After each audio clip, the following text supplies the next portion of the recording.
The nature of creatures and conjurers, and the relationship between them, are the most important components of the Crytures role-playing game, as well as the setting it takes place in.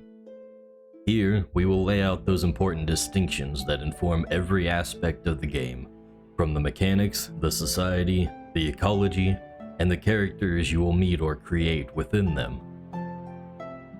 Creatures are the magical beasts that inhabit the wilderness of the world.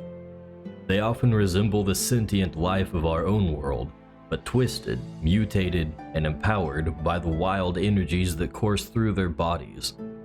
While they tend to be much smarter than animals of our world, this mostly extends to their ability to communicate. They still make decisions primarily on instinct, and seem to be incapable of planning ahead or devising complex systems. Creatures are inherently magical beings, so much so that their bodies can't maintain their forms without a spiritual force animating them. Once that animus is split from the body, they quickly dissolve into magical goo or dust, known as creature essence. This essence is what fuels the magic that humans employ to affect the world around them. Without it, they are relegated to very simple forms of personal mysticism. Most creatures have a life cycle that goes through multiple stages, and when a creature changes from one stage to another, it's known as a metamorphosis. Metamorphosis is not so much a function of age as it is about power. As a creature's essence grows more potent, it must adopt a greater form to accommodate all the excess. Normally, metamorphosis takes a great deal of time to achieve, as potency grows at a slow rate from simply living and eating. However, this process can be supercharged when a creature consumes the essence of other creatures. For this reason, creatures are often known to hunt one another, despite the fact that they don't need to for sustenance.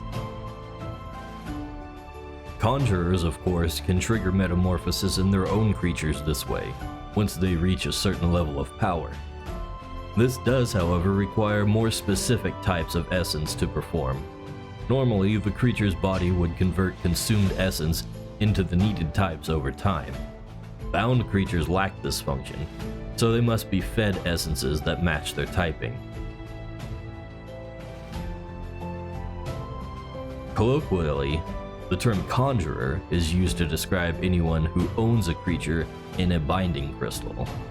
Usually around 20% of a population falls into this category, depending on how easy it is to acquire creatures in the area. About half of those would be considered true conjurers, who have actually learned all the foundational skills involved in utilizing creatures. Furthermore, only half of those are professional conjurers, who use creatures for combat in some manner. When a creature is captured with a binding crystal, the physical being of the creature is absorbed into the crystal. The spirit or animus of the creature is split from the body and bound to the soul of the conjurer through the astral plane. Here, they reside in a special pocket plane, unique to each conjurer, known as their astral pocket. Normally, humans can only visit the astral plane while dreaming, so to build any kind of relationship with their creatures, a conjurer must first master the art of lucid dreaming. As lucid dreamers, conjurers are able to shape their astral pocket to their whims, creating an exotic dream world for their creatures to live in while they're crystallized. Here, they can also train their creatures, replenish their health, and strengthen the magic that binds them to their conjurer's will.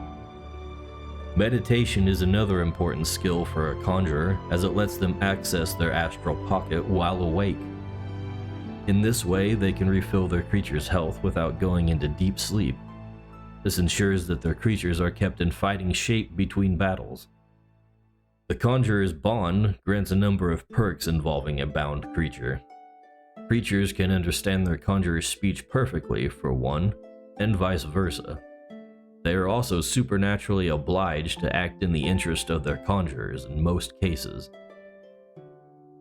While a creature can be summoned by anyone with its binding crystal, doing so will alert their conjurer regardless of the distance between them. All of this is subject to having a good standing with a creature, however. The more upset they get with their conjurer, the more likely they are to break the bond and disobey. The concept of attunement is also important for conjurers. Without attunement, a summoned creature won't have a proper connection between body and spirit. They will simply stand around in a daze, unable to process their surroundings or act on command. Attuned creatures are aware of what's happening in the outside world, even when not summoned, thanks to their connection with the conjurer. To attune themselves to a creature, the conjurer must focus on their bond for an extended period of time, and they can't change that attunement without clearing their head with a deep slumber. At first, a conjurer is only able to attune one creature at a time, but with training, they can expand that limit to as many as 4 creatures at once. With the wilderness being filled with such dangerous magical beasts, professional conjurers are the only thing that keeps human society from being overrun. Conjurers are always in high demand, whether it be for patrolling rural villages to keep wild creatures at bay, hunting creatures for their essence, guarding merchant caravans between cities, or exploring uncharted wilderness for new discoveries, resources, or never-before-seen creatures. They may also be needed to combat other conjurers from hostile factions or criminal organizations. As mentioned earlier, these distinctions have important implications on the game's rules and world building, but those will need their own videos to cover them in depth. Until then, be well, Conjurer, and may you walk the waking dream.